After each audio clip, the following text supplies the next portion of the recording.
मैहर जिले के अमरपाटन से साइबर ठगी का एक ऐसा मामला सामने आया जिसने एक बार फिर यह साबित कर दिया कि साइबर अपराधी अब केवल तकनीक का नहीं बल्कि लोगों के डर और विश्वास का भी फायदा उठा रहे हैं। इस बार ठगों ने अपना शिकार बनाया है लोक स्वास्थ्य यांत्रिकी विभाग यानी कि PHE के एक रिटायर्ड अधिकारी को, जिनसे डिजिटल अरेस्ट का भय दिखाकर करीब 22 लाख रुपए की ठगी कर ली गई।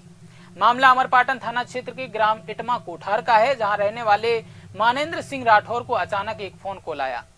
कॉल करने वालों ने खुद को केंद्रीय जांच ब्यूरो यानी CBI का अधिकारी बताया। इसके बाद उन्होंने राठौर को यह कहकर डराना शुरू कर दिया कि उनका नाम एक बड़े मनी लॉन्ड्रिंग मामले में सामने आया है और यदि उन्होंने जांच एजेंसियों का सहयोग नहीं किया तो उन्हें कभी भी गिरफ्तार किया जा सकता है। आपको 8-10 साल की सज़ा होगी और इसमें आप के जो एक्सिस बैंक का मैनेजर था वो पकड़ा गया है।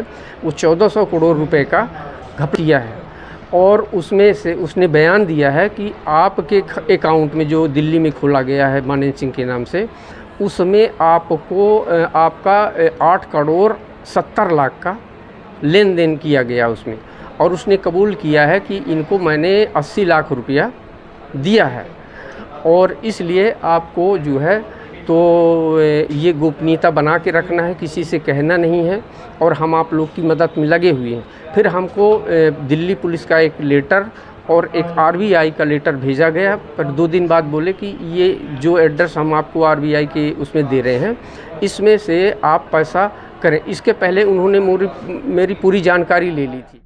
साइबर अपराधियों ने यहीं से अपना जाल बुनना शुरू किया। करीब 13 दिनों तक पीड़ित को लगातार फोन कॉल, वीडियो कॉल और मैसेज के माध्यम से मानसिक दबाव में रखा गया। आरोपियों ने खुद को जांच एजेंसियों का अधिकारी बताकर ऐसा माहौल तैयार किया कि पीड़ित पूरी तरह उनके झांसे में आ गया। इस दौरान ठगों ने उनकी बैंकिंग डिटेल्स, FD और संपत्ति से जुड़ी महत्वपूर्ण जानकारी भी हासिल कर ली।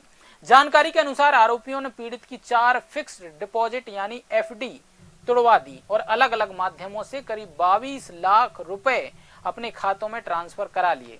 इतना ही नहीं, ठगी की यह रकम हासिल करने के बाद भी आरोपियों का लालच खत्म नहीं हुआ।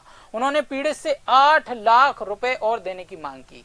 इसी दौरान मानेंद्र सिंह राठौर को शक हुआ और उन्हें एहसास हुआ कि वे अब साइबर ठगी का शिकार बन चुके हैं।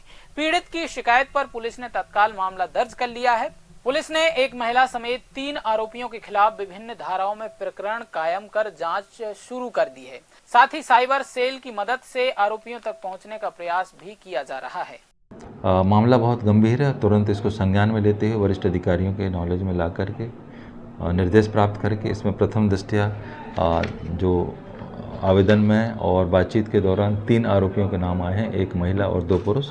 इनके विरुद्ध प्रथम दृष्टया अपराध धारा 318(4), 319(2), 308(2), 61(2) BNS तथा 66D IT एक्ट के तहत प्रकरण पंजीबद्ध कर अनुसंधान में लिया गया है और वैधानिक कार्यवाही करते हुए साइबर सेल के माध्यम से इन आरोपियों को पकड़ने का भरपूर प्रयास किया जाएगा। पूरी संभावना और विश्वास भी है कि हम इसमें सफल भी होंगे।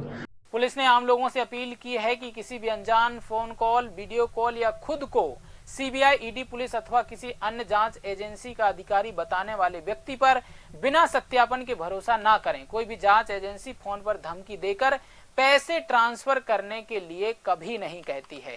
सभी मैहर वासियों को अनुरोध है, अपील है कि बार बार हम लोग लगातार विभिन्न प्लेटफॉर्म से, सोशल मीडिया के प्लेटफॉर्म से, अखबारों के माध्यम से, यहाँ तक कि हम नगर और अब गाँव में भी जा जाकर लोगों को जागरूक कर रहे हैं कि तरह तरह के जालसाज आपको फंसाने की कोशिश करते हैं।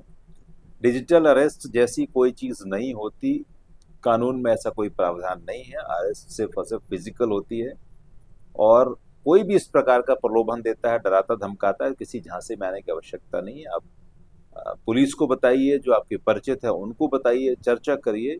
ये जालसाजों के चंगुल में आपको फंसना नहीं है। फिलहाल पुलिस पूरे मामले की जांच में जुटी है और यह पता लगाने का प्रयास कर रही है कि साइबर गिरोह के तार कहां तक जुड़े हुए हैं। पॉलिटिक्स वाला के लिए मैहर से प्रशांत शुक्ला की रिपोर्ट।